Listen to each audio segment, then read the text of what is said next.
My name is Professor Brandon Anderson, and I've always considered myself adept at navigating the complex corridors of the human mind. However, nothing in my extensive career as a psychologist had prepared me for the perplexing series of events that unfolded during what should have been a routine trip to an international psychology conference. The day started ordinarily enough, with the hustle and bustle of the airport. It was only when I approached the check-in counter that the first thread began to unravel. The attendant, a young man with an otherwise professional demeanor, paused mid-sentence, his gaze fixed on a point over my shoulder, a look of sheer panic flitting across his face before he snapped back to reality, offering no explanation for the bizarre interruption. Puzzled but pressed for time, I proceeded to security, where the oddities multiplied. The security officer, while patting me down, whispered frantically, "Do you see him too?" Before abruptly walking away, as if our exchange had never happened. By the time I reached my gate, seated, waiting for my flight, I observed my fellow passengers. A woman seated across from me was engaged in a heated conversation on her phone, but as I looked closer, I realized that it was a toy phone. I approached her, my professional intrigue getting the better of me. "Excuse me, ma'am, are you having trouble with your phone?" I asked, aiming for a tone of casual concern. She blinked at me, confusion evident in her expression before a slow smile crept onto her face. "Oh, no, I'm just practicing for a play. You see, I'm an actress," she explained, though her answer did little to alleviate some unease within me. Attempting to shake off the feeling, I decided to grab a coffee. That's when I met Tom, a barista whose behavior added another layer of mystery to the day. As he handed me my coffee, his hand trembled violently, spilling some of the drink. "Everything okay, Tom?" He glanced around nervously before leaning closer, lowering his voice to a conspiratorial whisper. "It's all a test, isn't it? I mean, how can all of this be real?" He muttered, a manic glint in his eyes that I had seen in patients during delusional episodes. His words sent a chill down my spine. A test?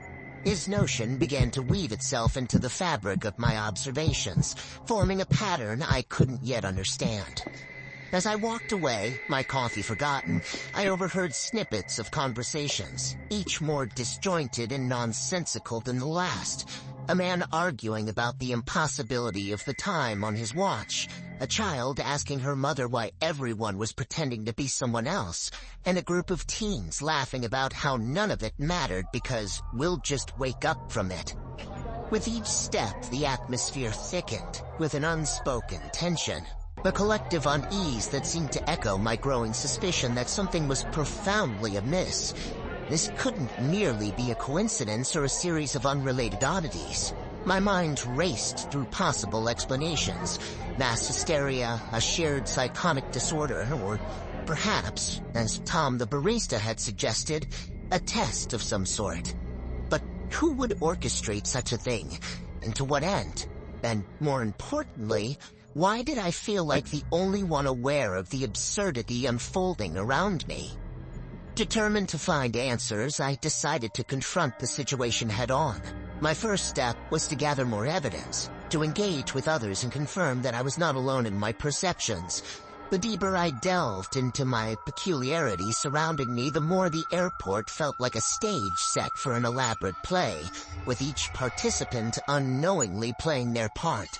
My resolve to unearth the truth about this charade led me to initiate more conversations, each interaction threading a needle through the fabric of a reality that seemed increasingly warped.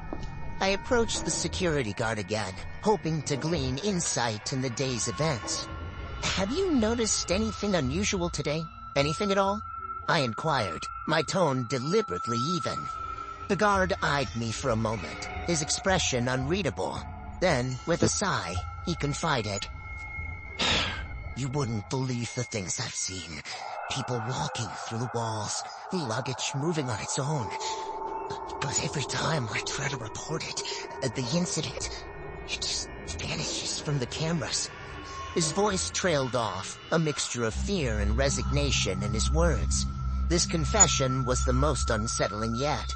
It suggested not mere psychological anomalies among individuals, but a distortion of reality itself.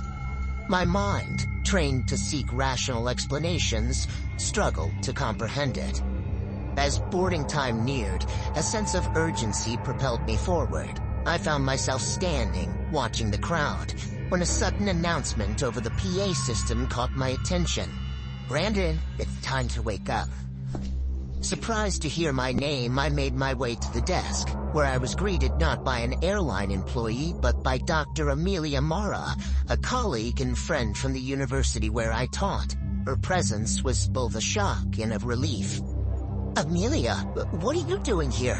I asked, bewildered. She smiled, a knowing look in her eyes that immediately unsettled me. "This airport, the people, the bizarre events you've been witnessing, it's all been a carefully constructed simulation, Brandon. We're not really here." "Wake up. Amelia, what are you talking about? What's going on here?" My confusion mounted with her cryptic words.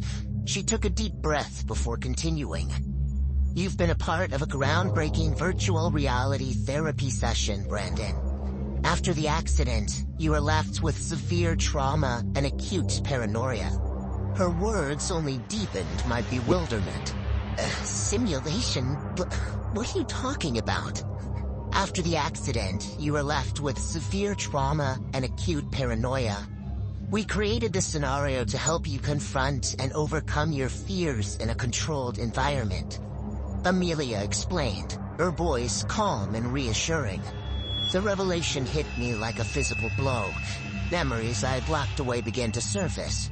The accident at the airport 2 years ago, the loss of my wife, the subsequent descent into a paranoia so profound it had threatened to consume me. As the realization settled in, the airport around me began to dissolve, the simulation glitching and fading away to reveal the stark walls of the therapy room where I had been sitting, virtual reality equipment attached to my head.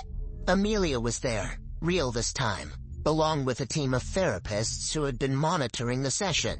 A twist of reality. The realization was overwhelming and tears dripped from my eyes. Yet, as the initial shock waned, a profound sense of gratitude took its place. The bizarre behaviors, the erratic events, even the conversations with Tom and the others were all facets of my psyche the program had used to guide me toward healing. In that moment, as I reacquainted myself with a reality untainted by the distortions of trauma and paranoia, I understood the true depth of the human mind's capacity for both illusion and recovery. The therapy, as unconventional as it was, had offered me a doorway out of the maze of my own fears, back into a world where airports were just airports, and the people within them were just people. And though I stepped out of the therapy center that day with a heart still heavy with loss, I also stepped out with a newfound strength, a clarity of mind I had thought forever lost. The experiment, my journey through a simulated reality, had ended, but my true journey toward healing had just begun.